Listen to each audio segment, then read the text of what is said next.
Welcome to my channel English made easy. আজকে তোমাদের সামনে কিভাবে একটা ফ্রুটফুল প্রিসিজ রাইটিং লেখা যায় সেটা নিয়ে আলোচনা করব। অনেকে আমায় কমেন্টে জিজ্ঞেস করেছো, প্রিসিজ রাইটিং কি রিপোর্ট রাইটিং এর মতো কোনো ফরম্যাট অনুযায়ী লেখা যায়?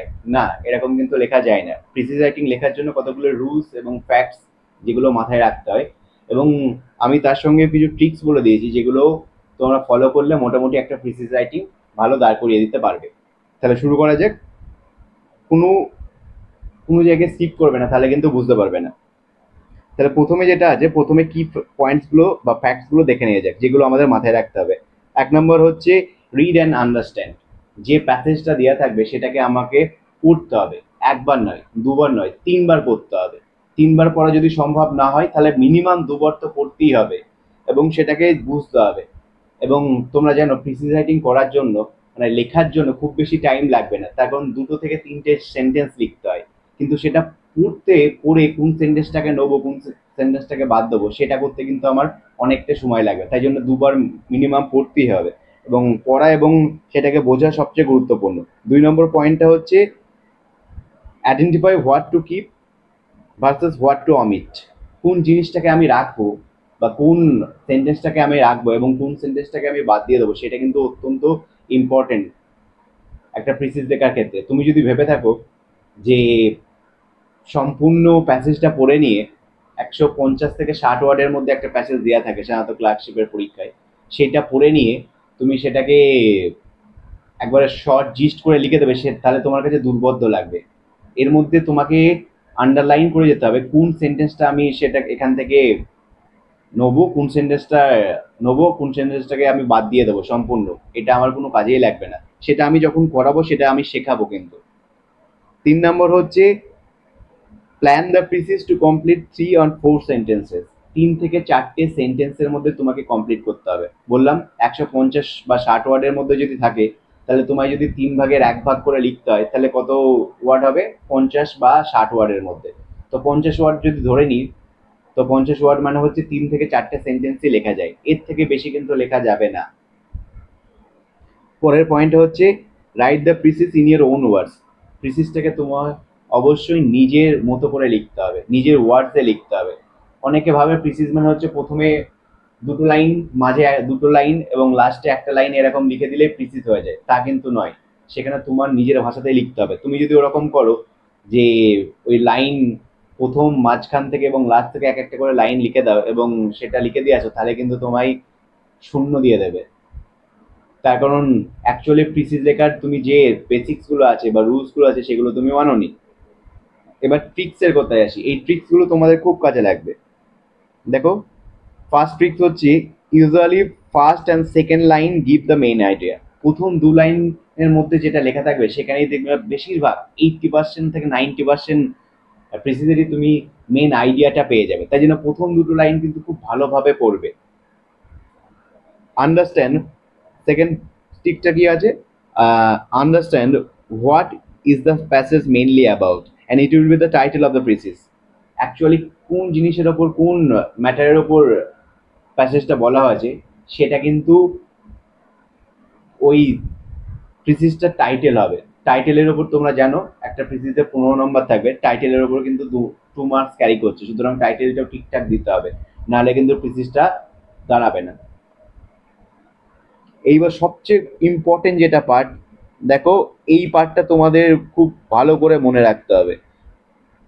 অমিট, কোন জিনিসগুলোকে আমি ছেড়ে দেবো, যে জিনিসগুলোকে আমি রাখবো না, রিমুভ করে দেবো, মানে কোন সেন্টেন্সগুলোকে বাদ দেবো। এক্সাম্পলস, যে কোনো ধরনের এক্সাম্পল দেওয়া থাকবে, উদাহরণ দেওয়া থাকলে সেগুলোকে বাদ দেবো। যে কোনো কোশ্চেন থাকলে সেটাকে বাদ দেবো। ইমোশন, যদি কোনো, যে স্পিকার যে বলছে তার ইমোশন বা পার্সোনাল ফিলিংস বলে, তাহলে সেটাকে নেবো না। যে রেপুটেশন, রেপুটেশনে এটা রিপিটেশন হবে। রিপিটেশন, যদি কোনো রকম রিপিটেশন থাকে, কোনো একই কথা বারবার বলে যাচ্ছে, মানে সেটা অবশ্যই ডাইরেক্ট রিপিট করবে না, কিন্তু তোমরা বুঝতে পারবে এটা এই একই ভাবনা, সেটাকে রিপিট করা হচ্ছে, তাহলে কিন্তু সেটাকে আমরা বাদ দিয়ে যাব। লং কম্পারিজন থাকে, সেগুলোকেও বাদ দিয়ে যাব। আর যদি ডেকোরেটিভ ওয়ার্ড, মানে হচ্ছে খুব অলংকার ব্যবহার করা হচ্ছে, তাহলে সেগুলোকে আমরা স্কিপ করে যাব। আমি যে পয়েন্টগুলো বললাম সেগুলো হয়তো তোমাদের মাথায় এখন ঢুকবে না, কিন্তু যখন প্রিসিসটা করাবো তখন অবশ্যই বুঝতে পারবে। ফ্যাক্টস, সেন্ট্রাল আইডিয়া এবং লজিক ফ্লো, এগুলোকে কিন্তু রাখতে হবে। যেগুলো ফ্যাক্টস, যেগুলো বিষয়, যেগুলো এই প্রিসিসটার মূল কথা, সারমর্ম, সেগুলোকে রাখতে হবে, সেন্ট্রাল আইডিয়াটাকে রাখতে হবে, এবং লজিক ফ্লো, যেগুলো লজিক্যাল কথাবার্তা আছে বা পয়েন্টস আছে, সেগুলো কিন্তু ইনক্লুড করতে হবে তোমাদের প্রিসিসে। চলো মূল প্রিসিসে আসা যাক। যে প্যাসেজটা আছে সেই প্যাসেজটা আমরা লাইন বাই লাইন বাংলা মানে করব, খুব ভালোভাবে বুঝবো এবং স্ক্রিনিং করতে শিখব। কীভাবে স্ক্রিনিং করব? যে সমস্ত ফ্যাক্টস আগে জানলাম আর ট্রিক্সগুলো জানলাম, সেইগুলোকে কাজে লাগিয়ে আমরা স্ক্রিনিং করব। মানে কোন সেন্টেন্সটা আমাদের জন্য ইম্পর্টেন্ট সেই সেন্টেন্সটাকে রাখবো, এবং যে সেন্টেন্সটা ইম্পর্টেন্ট নয় সেটাকে রাখবো না। অর্থাৎ যে সেন্টেন্সটা ইম্পর্টেন্ট তার নিচে আমরা আন্ডারলাইন করতে করতে যাব। দেখবে মোটামুটি 14-15টা সেন্টেন্স থাকলে তার মধ্যে তুমি মাত্র 5-6টা সেন্টেন্স এরকম ইম্পর্টেন্ট আছে, সেগুলোই তুমি আন্ডারলাইন করেছো। তখন তোমার প্রিসিস লেখাটা অনেক সহজ হয়ে যাবে, তাই কেউ স্কিপ করবে না। ঠিক আছে, চলো শুরু করি। The light has gone out of our lives, আমাদের জীবন থেকে লাইট, আলো চলে গেছে। And there is darkness everywhere, প্রত্যেক জায়গায় ডার্কনেস আছে। ডার্কনেস মানে অন্ধকার, মানে আমাদের জীবনের আলো চলে গেছে এবং প্রত্যেক জায়গায় অন্ধকার ছেয়ে গেছে। তো এই লাইনটা, লাইট, দেখো এই লাইনটাকে যদি আমি পড়ি তাহলে এমন একটা লাইটের কথা বলছে যেটা ভীষণ ইম্পর্টেন্ট এই প্যারাগ্রাফের ক্ষেত্রে। তো সেই লাইটটা চলে যাওয়ার ফলে আমরা ডার্কনেসের মধ্যে পড়েছি। I do not know what to tell you and how to say it. পরের সেন্টেন্সটা দেখো কি বলেছে, আই ডু নট নো, আমি জানি না, হোয়াট টু টেল ইউ, আমি তোমাদেরকে কি বলবো, অ্যান্ড হাউ টু সে ইট, এবং কিভাবে বলবো। এই সেন্টেন্সটা সম্পূর্ণ কার মতামত জানাচ্ছে? যে ন্যারেটর, যে এই প্যারাগ্রাফটা বলছে তার নিজস্ব মতবাদ, অর্থাৎ পার্সোনাল ফিলিংস বলছে, অর্থাৎ ইমোশনের কথা বলছে। সুতরাং এইটা কিন্তু আমাদের প্রিসিস রাইটিংয়ের জন্য ইম্পর্টেন্ট নয়, কারোর পার্সোনাল ফিলিং আমরা ধরবো না। আর এমনি তোমরা বুঝতে পারবে, দেখো এখানে আই দেয়া আছে, আই থাকা মানেই তার পার্সোনাল ফিলিংই বলছে। সুতরাং যে সেন্টেন্সে আই থাকবে সেগুলোকে অমিট করে দেবে। পরের সেন্টেন্সে চলে যাই, দেখি কি বলেছে। আওয়ার বিলাভেড লিডার, আমাদের প্রিয় leader, Bapu, as we called him, যেমনটা আমি তাদেরকে জানি বা চিনি, তাকে চিনি, the father of nation is no more, আর বেঁচে নেই। আমাদের প্রিয় নেতা বাপু, যাকে আমরা ফাদার অফ নেশন বলে চিনি, আর বেঁচে নেই। সুতরাং এই সেন্টেন্সটাই যে ইম্পর্টেন্ট, সবচেয়ে বেশি ইম্পর্টেন্ট। বললো না একটা লাইট, যে লাইটটা চলে গেছে, সেই লাইটটা মানে হচ্ছে আমাদের বাপু, যে কিনা আমাদের মাথার উপর ছিল, দ্য ফাদার অফ নেশন, জাতির জনক, তিনি মারা গেছে। তো এখানে এই যে অ্যাজ উই কল্ড হিম, যেমনটা আমি তাকে চিনি, এই সেন্টেন্সটারও দরকার নেই। তারপরে কি বলেছে, I am wrong to say that, আমি এটা বললে ভুল করছি হয়তো। রং টু সে দ্যাট মানে আমি এটা বলে ভুল করছি। ফের দেখো পার্সোনাল ফিলিং বলছে, পার্সোনাল ইমোশন বলছে, যে আমি এটা হয়তো বলে ভুল করছি যে বাপু আমাদের সঙ্গে নেই, আমি এটা বিশ্বাস করতে পারি না, বাপু হয়তো আমাদের সঙ্গে আছে। তো পার্সোনাল ফিলিংস বা ওপিনিয়ন দিলে সেই লাইনটাকে আমরা ইম্পর্টেন্ট বলে ধরবো না, সুতরাং এটাকে আন্ডারলাইন করবো না। নেভারদিলেস, বলা বাহুল্য, we will not see him again, আমরা তাকে আর দেখবো না। As we have seen him, যেমনটা আমি তাকে দেখে এসেছি, ফর দিস মেনি ইয়ার্স, এত বছর ধরে। সুতরাং এত বছর ধরে তাকে দেখে এসেছি বাপুকে, আমরা তাকে আর সেরকমভাবে দেখতে পাবো না।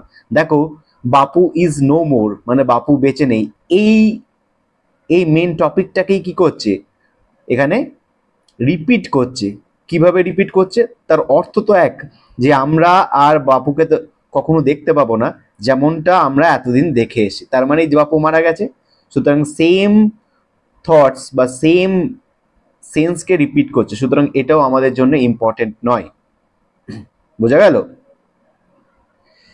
We will not run to him, আমরা তার কাছে দৌড়ে যাব না। ফর অ্যাডভাইস, অ্যাডভাইসের জন্য, অর সিক সোলেস, সোলেস মানে হচ্ছে সান্ত্বনা খোঁজার জন্য, ফ্রম হিম তার কাছে। That is a terrible blow, not to me কেবল আমার জন্য নয়, but to the millions and millions in the country, সেই সমস্ত মানুষদের জন্য যারা মিলিয়ন্স অ্যান্ড মিলিয়ন্স মানে লক্ষ লক্ষ মানুষ যারা আমাদের কান্ট্রিতে আছে তাদের জন্য একটা টেরিবল ব্লো, ভীষণ বড় আঘাত, শুধু আমার জন্যই নয়। সুতরাং এটাও একটা ইম্পর্টেন্ট সেন্টেন্স, তাই জন্য দেখো আমরা আন্ডারলাইন করে দিয়েছি। তারপরে পড়া যাক, it is a difficult to soften the blow, এটা আমাদের জন্য এই ব্লোটাকে সফটেন করা, সফটেন মানে হচ্ছে উপশম করা, দ্য ব্লো এই আঘাতটাকে, বাই এনি আদার অ্যাডভাইস, কারোর অ্যাডভাইসের দ্বারা, that I or any one else can give you, আমি বা অন্য কেউ যদি তোমাকে অ্যাডভাইস দেয়, দিয়ে এই আঘাতটাকে উপশম করার চেষ্টা করে, এই ব্লোটাকে উপশম করার চেষ্টা করে, তাহলে সেটা কিন্তু ডিফিকাল্ট, সেটা কঠিন। তো এই সেন্টেন্সটাও লেখক তার নিজস্ব ওপিনিয়ন বলছে, সুতরাং এই সেন্টেন্সটাও কি আমাদের প্রিসিজ রাইটিংয়ের জন্য ইম্পর্ট্যান্ট নয়, মানে মেন সেন্টেন্সের মধ্যে পড়ে না। The light that are shone in the country was not no ordinary light, যে লাইটটা আমরা এই দেশে দেখতে পেয়েছি,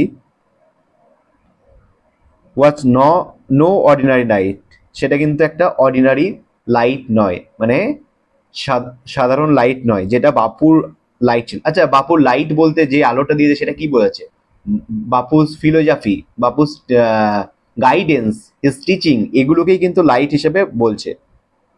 সুতরাং এই লাইনটাই হচ্ছে মেন লাইন, যেটা হচ্ছে ভীষণ ইম্পর্টেন্ট একটা লাইন, সুতরাং আন্ডারলাইন করে দিলাম।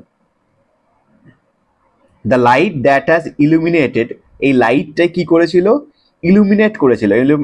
ইলুমিনেট মানে হচ্ছে উজ্জ্বল করেছিল।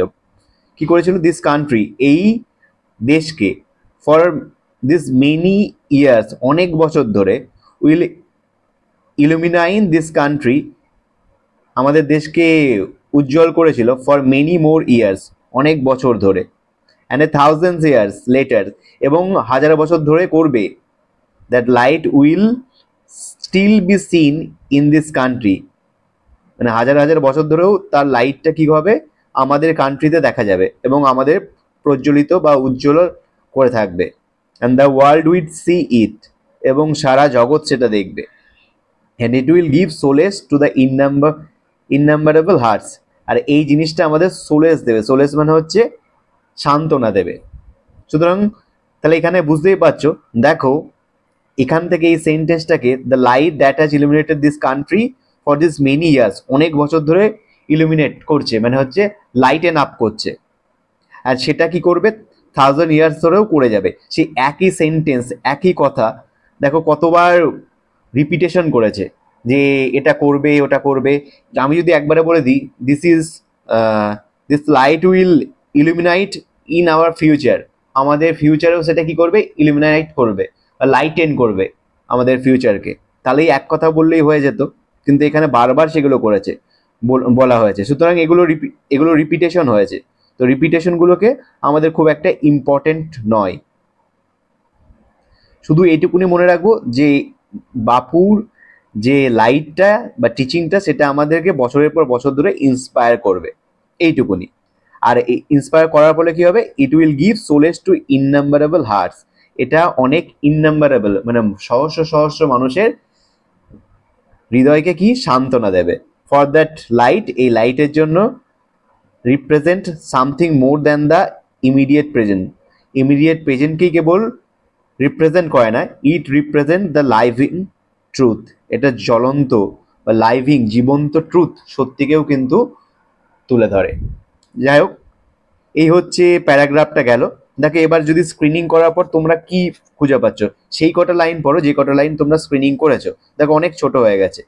The light has gone off our lives and there is darkness everywhere, লাইটটাকে কি বলেছে? যে বাপু। তো এটা লিখতে পারি, the light of our lives, কে সেটা?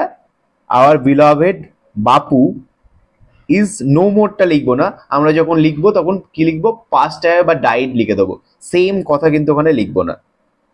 আমি প্যারাগ্রাফ থেকে মোটামুটি যদি 50 ওয়ার্ডের মধ্যে লিখি, এই প্যারাগ্রাফ থেকে 10 থেকে 15টা ওয়ার্ড নেবো যেগুলো এখানে থাকবে, আর বাকিটা আমি নিজের মতো করে লিখবো। সেটাই অ্যাকচুয়ালি প্রিসিসে করা উচিত। এবার তোমরা প্রথম প্রথম শুরু করছো, প্রথম প্রথম পারবে না, এখান থেকে অনেক ধার নিয়ে লিখতে হবে, কিন্তু আস্তে আস্তে প্র্যাকটিস করলে কিন্তু তোমাদের মধ্যে সেই জিনিসটা গ্রো করে যাবে। তারপরে কি বলছে,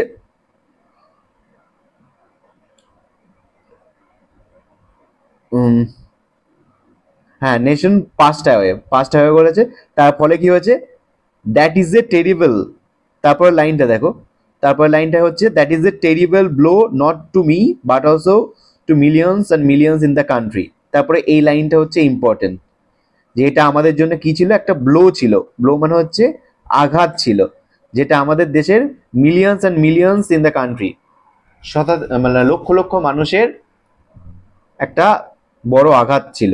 তাহলে এই লাইনটা ইম্পর্টেন্ট, তাহলে আমি দুটো লাইন পেয়ে গেলাম। তারপরে কি লাইন কোনটা পাবো, the light that has shone in the country was no ordinary light, যে লাইটটা আমাদের কান্ট্রিতে দেখা গেছে সেটা অর্ডিনারি লাইট ছিল না, এই লাইনটা ইম্পর্টেন্ট। আর সেই লাইটটা কি হয়েছে, সে লাইট হ্যাজ ইলুমিনেটেডকে কি করে দেবো, ইন্সপায়ার দিস কান্ট্রি, আমাদের কান্ট্রিকে ইন্সপায়ার করেছে, কবে, ফর মেনি ইয়ার্স, অনেক বছর ধরে, and also lighten our lives to years to come, যেগুলো হচ্ছে আমাদের আসছে সেই লাইফটাকে কীভাবে লাইটেন করবে বা ইন্সপায়ার করবে, এরকম লিখে দিতে পারি। তারপরে কি আছে, এই লাইনটা ইম্পর্টেন্ট, যে it will give solace to innumerable hearts, এই জিনিসটা কি করবে, আমাদের ইননাম্বারেবল মানে হচ্ছে অসংখ্য হৃদয়কে কি করবে, অসংখ্য হৃদয়কে সান্ত্বনা দেবে। তাহলে এই এরকমভাবে লিখলেই কিন্তু একটা প্রিসিস দাঁড়িয়ে গেল। ঠিক আছে, আমি আবার দেখো আমি নিজের ভাষায় পরে লিখে দিয়েছি, কি লিখেছি, একটা টাইটেল দিতে হবে, দ্য ইটারনাল লাইট অফ বাপু। দেখো লাইটের কথাটা আসছে, আলো, গান্ধীজির যে টিচিং বা ইন্সপিরেশন সেটাকেই লাইট বলা হচ্ছে, the eternal light of Bapu. The nation deeply mourns, the nation মানে সারা নেশনটা কি করছে, মোন্স করছে মানে শোক পালন করছে, the passing of Mahatma Gandhi, Mahatma গান্ধীর যে পাসিং মানে হচ্ছে মারা যা, তার জন্য শোক প্রকাশ করছে, সেটাই তো করছে। যিনি কে ছিল, দ্য ফাদার অফ নেশন, জাতির জনক ছিল। হিজ ডেথ, তার মৃত্যু, হ্যাজ ব্রট সরো টু মিলিয়ন্স, লক্ষ লক্ষ মানুষের দুঃখের কারণ হয়ে দাঁড়িয়েছে। দেখেছো শুধু মিলিয়ন্স দিয়েছে, ওখানে ছিল not only to me but also, it is a terrible blow not only to me but also to the millions and millions of people of our country, এরকম ছিল, সেখানে শুধু মিলিয়ন্স বলেই ছেড়ে দেওয়া হয়েছে। দেখেছো, ব্রড সরো কাদের, মিলিয়ন্স বা hour people of the country বা, ঠিক আছে।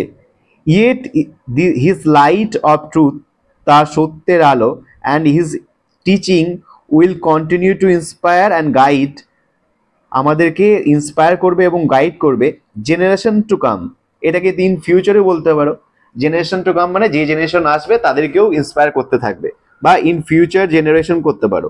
অ্যান্ড গিভ সোলেস, দেখো একদম লাস্ট লাইনটা, গিভ সোলেস কাউন্টলেস হার্ট, ইননাম্বারেবল ছিল, এখানে কাউন্টলেস করা হয়েছে, কাউন্টলেস হার্ট। এরকমভাবে তোমরা দু একটা সিনোনিমস যেগুলো মনে হবে সেই রকমভাবে টুকটুক করে পাল্টে দেবে, এবং পাল্টে দিলেই তোমাদের একটা ভালো প্রিসিস রাইটিং দাঁড়িয়ে যাবে।